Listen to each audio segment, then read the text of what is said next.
Hello tout le monde, je vous retrouve dans cette vidéo pour voir comment faire une tortue avec des petites plantes grasses dessus. Donc dans ce tuto, vous allez voir comment j'ai fait cette tortue précisément. Voilà, donc j'avais fait un petit essai, ça c'était la première que j'avais faite. Voilà, avec des couleurs un peu plus, quand même assez pop, je dirais. Voilà, et je voulais tenter quelque chose de plus naturel, voilà, qui s'approche plus des plantes qu'on peut voir voilà, assez régulièrement. Et je voulais surtout changer la couleur de la tortue que je trouvais un peu trop foncée. Et modifier un peu la façon de la faire, voilà, donc c'est pas vraiment les mêmes exactement. Alors aujourd'hui, dans ce tuto, c'est celle-là qu'on va voir.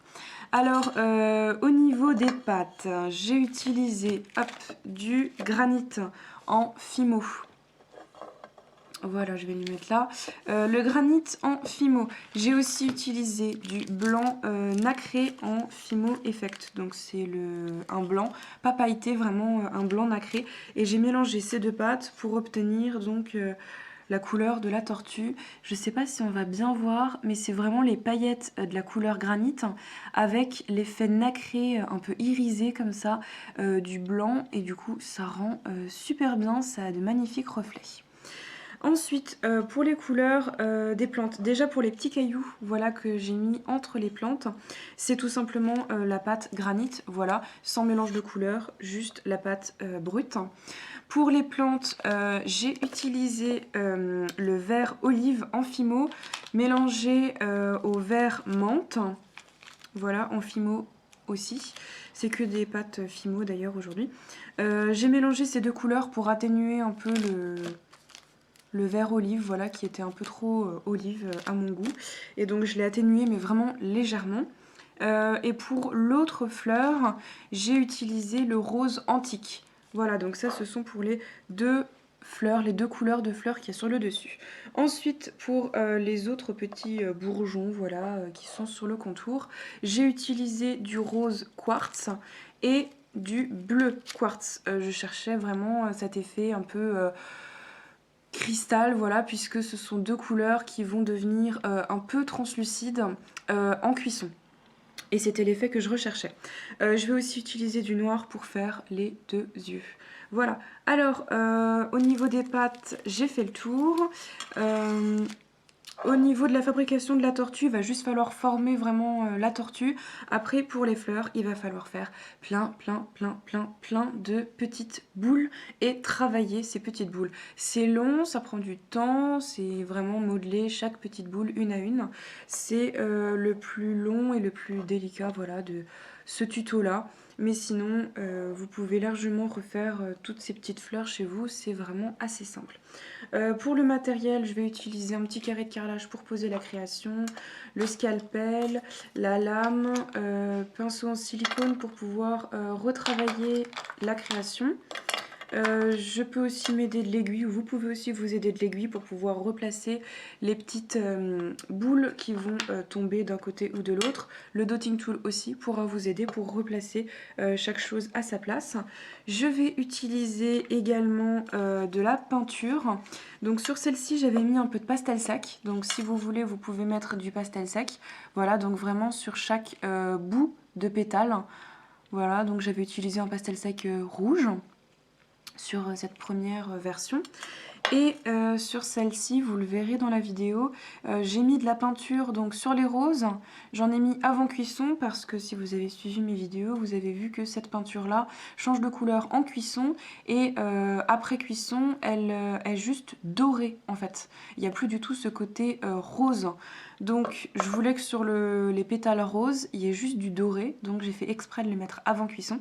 Et sur le vert, j'ai mis la peinture après cuisson pour qu'on voit vraiment que sur du vert, c'est rose doré. Voilà pour les petites informations au niveau de la peinture. Je crois que j'ai fait le tour. Il vous faudra un piton aussi pour pouvoir fixer votre création, pour pouvoir la mettre au porte-clés ou autre. J'ai fait le tour, donc je vous laisse tout de suite avec la création de cette tortue. Donc on commence par prendre un peu de pâte granit, donc je prends à peu près un tiers d'une ligne et je prends une ligne entière de blanc nacré. Donc je mélange bien les pâtes pour avoir vraiment une belle couleur, pas des traces. Et ensuite je coupe un tout petit morceau, je l'étale pour faire un petit rond, voilà, et je coupe en quartiers, mais je fais 2 petits quartiers et 2 plus grands quartiers. C'est tout simplement pour pouvoir faire les nageoires. Donc il y aura 2 grandes nageoires à l'avant et 2 petites à l'arrière. Donc ce boudin de pâte va me servir pour faire la tortue en entier. Donc là je retravaille avec le pinceau en silicone en fait pour donner la forme que je veux pour mes nageoires.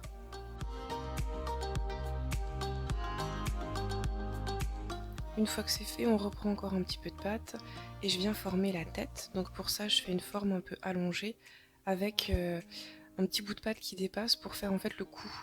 Comme ça, on va pouvoir fixer la tête sous la carapace. Je reprends encore de la pâte pour pouvoir faire la carapace, donc la partie du dessus, puisque je vais faire la carapace, donc une partie au-dessus, une partie en dessous. Là, je fais un petit boudin de pâte pour pouvoir apporter des finitions à ma carapace, puisque quand elle était lisse comme ça, je trouvais pas, ça donnait pas le rendu que je voulais. Donc j'ai ajouté ce petit boudin pour faire le bord de la carapace. Bon, bien sûr, on pourrait faire les lignes qu'il y a, le petit quadrillage qu'il y a sur la carapace de la tortue, mais là, ce serait inutile puisqu'on va faire des plantes grasses sur son dos. Donc une fois que j'ai fait le dessus de la carapace et que j'ai bien lissé mon boudin, je viens récupérer le reste de pâte pour faire le dessous. Donc on vérifie bien que c'est la même taille, pas trop petit ni trop grand. Et ensuite on va venir déposer donc le cou de la tête et le bord de chaque nageoire sur ce cercle. En fait ça ressemble plutôt à un ovale, donc le dessous de la carapace. Donc là on va fixer tout ce qu'il faut. Il ne faut pas que ce soit trop sur le dessous de la carapace en fait, parce que sinon quand on va remettre le dessus, ça va rester caché en dessous, on verra pas bien. Donc il faut que ça tienne et que ce soit collé à la pâte, mais sans être trop à l'intérieur en fait. Et une fois que vous avez fait ce que vous voulez, je vous conseille en fait de mettre la carapace, juste la poser délicatement pour voir si ça vous donne un bon rendu ou pas. Ne pas la fixer tout de suite parce que si vous voulez déplacer les nageoires, ce sera fichu. Donc là, vous avez vu, j'ai récupéré juste un tout petit peu de pâte parce qu'il me fallait un mini bout pour faire la queue. Donc j'ai enlevé un mini morceau des nageoires, ça se voit pas une fois que je l'ai enlevé, mais comme ça je peux faire la petite queue. Ensuite je pose ma carapace sur le dessus, je viens reformer un petit peu la tête, un dernier coup de pinceau en silicone pour retravailler le tout, replacer les nageoires. Quelle est la forme que je souhaite. Et voilà le résultat. Ça rend vachement bien avec les nageoires comme ça à l'intérieur de la carapace, c'est assez réaliste je trouve.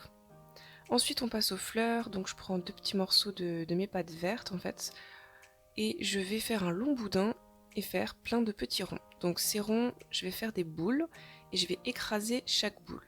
Donc je vais garder des boules que je vais allonger en fait, et d'autres que je vais aplatir pour faire les pétales. Donc à chaque fois je garde 3 boules que j'allonge pour faire le cœur de ma fleur et tout le reste ça part en pétales. Donc là j'ai travaillé tout le reste des petites boules, désolée je me suis pas attardée sur cette étape parce que c'est assez long. Donc j'ai coupé la caméra à ce moment-là, donc là j'ai étalé mes pétales roses et donc je les ai retravaillés une fois que j'ai écrasé ces petites boules avec le pinceau en silicone pour faire une forme de triangle. Donc j'ai pris des petites boules que j'ai allongées pour faire le cœur, donc j'en fixe 3 ensemble. Voilà, donc c'est vraiment des boules que j'ai allongées. Ensuite, je prends 3 triangles et je les fixe autour. Donc à chaque fois, ça fonctionne par 3. Je reprends 3 triangles que je refixe à chaque fois sur la jointure des 2 autres pétales. Voilà. En fait, c'est un coup sur 2 et comme ça, c'est en alternance et ça rend bien. Donc j'ai mes 3 boutons au centre, puis 3 pétales, 3 autres pétales et encore une fois 3 pétales. Donc on arrive à 9 pétales plus les 3 boutons au centre. Donc je forme mes 2 fleurs comme ça. Donc il vous faudra 6 boules allongées pour le centre et ensuite 9 pétales x 2, donc 18 pétales. Donc pour rappel, les pétales, on prend une boule, On l'aplatit avec le doigt et avec le pinceau en silicone, on forme un triangle pour avoir un joli pétale avec une petite pointe d'un côté. Ensuite, j'ai ajouté des petites boules de granit. Donc là, c'est du granit pur. Je ne l'ai pas mélangé avec du blanc. C'est pour faire une sorte de gravier, voilà, comme il y a dans les plantes grasses en général, dans les cactus, tout ça. Donc là, j'en ajoute tout autour de mes fleurs pour vraiment combler l'espace et pouvoir faire une séparation avec les prochaines fleurs, ou plutôt les boutons de fleurs que je vais ajouter. Donc ce sera en rose quartz et en bleu quartz. Donc là, pareil, j'ai fait des boules et je les ai allongées. Et ça me donne ces petites formes-là, et quand je les accroche tout ensemble, ça rend plutôt bien. Et c'est une couleur de pâte qui va devenir un peu translucide en cuisson. Donc ensuite, on accroche ça sur la carapace, un peu partout, voilà, on regarde les formes, ce qui s'associe bien ensemble. Et tous les espaces libres, en fait, je vais compléter avec des petites billes couleur granit. Ensuite, je fais 2 billes noires pour les yeux. Et je fais juste 2 petites marques au niveau du nez avec le dotting tool. Donc voilà ce que ça donne une fois que j'ai habillé la carapace de la tortue. Bien sûr, vous pouvez faire moins de fleurs, plus de fleurs, avoir encore plus de couleurs. Faites-vous plaisir. Laissez parler votre imagination.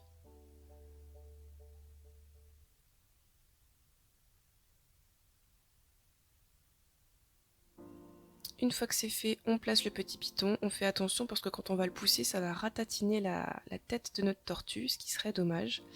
Et ensuite, je prends un peu de ma peinture rose gold et j'en mets sur le bord des pétales des fleurs roses. Alors pourquoi que les fleurs roses? Parce que c'est une peinture rose gold qui, une fois passée au four, n'est plus du tout rose gold, mais uniquement doré.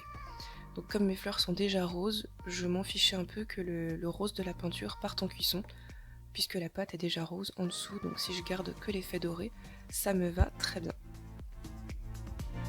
Et bien sûr, j'ai utilisé un petit coton-tige avec de l'alcool pour enlever les poussières sur les pâtes bleu quartz et rose quartz, qui sont des pâtes claires. Ensuite, on met ça en cuisson, et une fois que c'est fait et que c'est refroidi, j'ai mis un peu de Posca blanc sur les yeux, et j'ajoute les petites touches de peinture sur la fleur, ou plutôt les fleurs vertes. Donc là, comme il n'y a plus de cuisson, la peinture va rester vraiment rose gold. Donc au final, toutes mes fleurs auront cet effet un peu rose doré. On attend bien que la peinture sèche et que le Posca sèche, et ensuite on va pouvoir passer un coup de vernis. Donc là, bien sûr, c'est vous qui choisissez si vous voulez avoir des fleurs brillantes, la tortue brillante. Moi, personnellement, j'ai mis du vernis partout.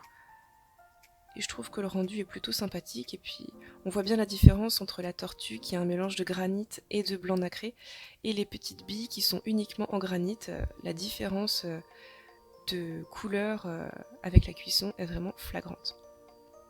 Donc voilà le résultat, faites-vous plaisir avec les couleurs et faites des tortues bien fleuries. J'espère que cette vidéo vous aura plu et que vous pourrez vous aussi faire de belles créations.